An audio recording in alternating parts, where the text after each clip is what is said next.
माननीय न्यायमूर्ति जनाब आफ्ताब आलम साहब, माननीय न्यायाधीश सर्वोच्च न्यायालय, माननीय न्यायमूर्ति श्री चंद्रमौली कुमार जी, माननीय न्यायाधीश सर्वोच्च न्यायालय, गोल्फ क्लब के अध्यक्ष माननीय न्यायमूर्ति समरेंद्र प्रताप सिंह जी, आईओसी के महाप्रबंधक सज्जन कुमार जी, पटना गोल्फ क्लब के सचिव श्री वेद सेन जी, संयुक्त सचिव कैप्टन बीपी सिन्हा जी, माननीय शिक्षा मंत्री श्री पीके शाही जी, पटना उच्च न्यायालय के कतिपय माननीय न्यायाधीशगण, पूर्व न्यायाधीशगण, न्यायमूर्ति SN. Jha ji, Patna golf club के सभी सदस्यगण, विशिष्ट अतिथिगण, मीडिया के प्रतिनिधिगण, देवियों और सज्जनों, आपके बीच उपस्थित होकर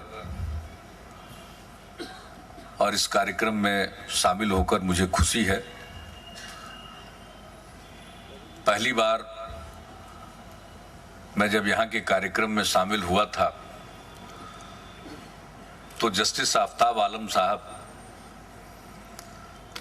गोल्फ क्लब के अध्यक्ष थे और उसके बाद कई कार्यक्रमों में आने का मौका मिला है। मैं जस्टिस समरेंद्र प्रताप सिंह जी को धन्यवाद देता हूं कि उन्होंने इस वर्ष पुनः अपने कार्यक्रम में मुझे आमंत्रित किया और गोल्फ क्लब के बारे में और गोल्फ के बारे में जो जस्टिस आफ्ताब आलम साहब ने अभी जिक्र किया है, उसके बाद तो गोल्फ के प्रति थोड़ी दिलचस्पी और बढ़ जाती है। वैसे इनको सुनना हर बार अच्छा लगता है और बहुत कुछ जानने को मिलता है। जब पहली बार गोल्फ के बारे में कुछ हम जान सके तो इनके भाषण से ही जान सके थे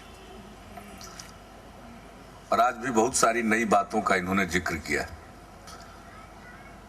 मैं गोल्फ क्लब के प्रति अपनी शुभकामनाएं देता हूं और बहुत अच्छी बात हुई है कि सबको गोल्फ सिखाने के लिए कोई भी आए, गोल्फ एकेडमी का गठन किया गया।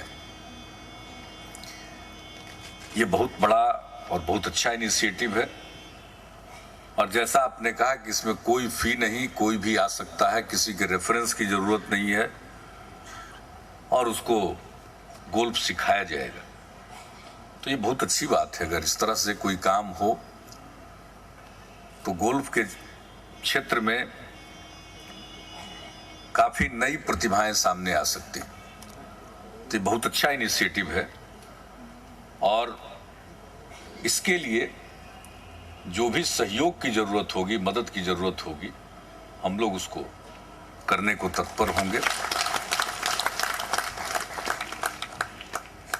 गोल्फ क्लब यूं तो अपने सदस्यों के लिए है, लेकिन एकेडमी के माध्यम से नए गोल्फर पैदा होंगे, सीखेंगे, गोल्फ के प्रति आकर्षित होंगे तो स्वाभाविक है फिर बाद में सदस्य भी बनेंगे और इस तरह से गोल्फ क्लब की सदस्य संख्या बढ़ेगी भी। यहां से लोगों ने इतना अच्छा किया जिनका जिक्र आपने किया, सचमुच ये जानकर दुख हुआ कि तबीयत बिगड़ने के कारण उनको खेल बीच में रोकना पड़ा, लेकिन संभावनाएं हैं, ये इस बात को दर्शाती हैं कि पूरी संभावना है और हर क्षेत्र के लोग, हर उम्र के लोग गोल्फ खेल सकते हैं। अध्यक्ष बनने के बाद जस्टिस आफ्ताब आलम साहब ने गोल्फ खेलना शुरू किया और आज गोल्फ में इतना डूब चुके हैं कि मैं समझता हूं कि कोई बहुत से बड़ा गोल्फर बचपन से रहा होगा, वो भी गोल्फ के बारे में इतना अच्छा तो आज जो इन्होंने कहा एडवर्टीजमेंट, जो इनका भाषण है, जो इन्होंने कहानी सुनाई, उसी को एडवर्टीजमेंट में डाल दीजिए। मैं समझता हूं बहुत लोग गोल्फ की ओर खींचकर चले आएंगे कि और कहीं से कोई बाधा हो तो गोल्फ खेलो और बाधा दूर हो जाएगी, तो नए लोगों के लिए तो और आकर्षण का केंद्र होगा। तो मेरी पूरी शुभकामना है। और ये ठीक है कि आज से 7 साल पहले हमने यही कहा था कि आपको किसी तरह की बाधा नहीं होगी, लेकिन अब वो काफी समय बीत चुका है, आप काफी आगे बढ़ चुके हैं।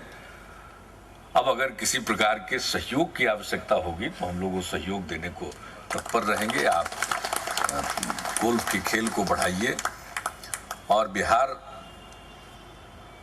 की चर्चा हर जगह हो रही है, कई क्षेत्र में हो रही है, और आज जो कुछ भी उनको जाना था, इसलिए माननीय सांसद विजय बहादुर जी गए, लेकिन उन्होंने बहुत अच्छी बात कही है। जो गोल्फ क्लब के बारे में यहाँ के लोगों ने जिस तरह से परिचय दिया और जिस तरह से सौहार्द है, आपस में प्रेम है, दोस्ती है, एक अपनत्व का व्यवहार उनको यहाँ मिला, उससे प्रभावित होकर उन्होंने जो बातें कही है, तो अब इन बातों की चर्चा तो अनेक जगहों पर होगी। तो गोल्फ क्लब को और बेहतर बनाने के लिए जो कुछ भी जरूरी हो, इसके बारे में तो ज़्यादा आप जानेंगे। वैसे तो हमको भी आपने सदस्यता दे दी है, लेकिन हमने खेलना शुरू नहीं किया है, क्योंकि अगर हम यहाँ खेलने लगे तो कुछ और चर्चा शुरू हो जाएगी कि अब इसको कोई काम नहीं बचा। लेकिन खैर खेलना चाहिए। और मुझको तो लगता है कि अब केंद्र सरकार के और पब्लिक सेक्टर अंडरटेकिंग सब कई हैं और मदद भी कर रहे हैं, बैंक के लोग, आईओसी के लोग। आईओसी का काम बढ़ रहा है, जैसा उनके महाप्रबंधक ने यहाँ बताया। मैं देखता हूँ रेलवे का भी अब तो जोनल हेडक्वार्टर है और उसमें भी काफी अधिकारी हैं, और मैं जानता हूं कि बहुत सारे रेल के अधिकारीगण और रेल के लोग गोल्फ बहुत खेलते हैं। पता नहीं यहां से कितने लोग संबद्ध हुए हैं।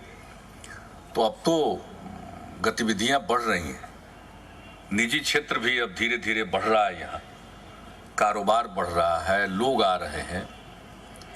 अब पहले विमान में चलने वाले, पटना आने वाले कितने लोग होते थे, आज देखिए तो हवाई जहाज में जगह नहीं मिलती, और इतने हवाई जहाज चलते हैं कि अब पटना का हवाई अड्डा छोटा पड़ गया है।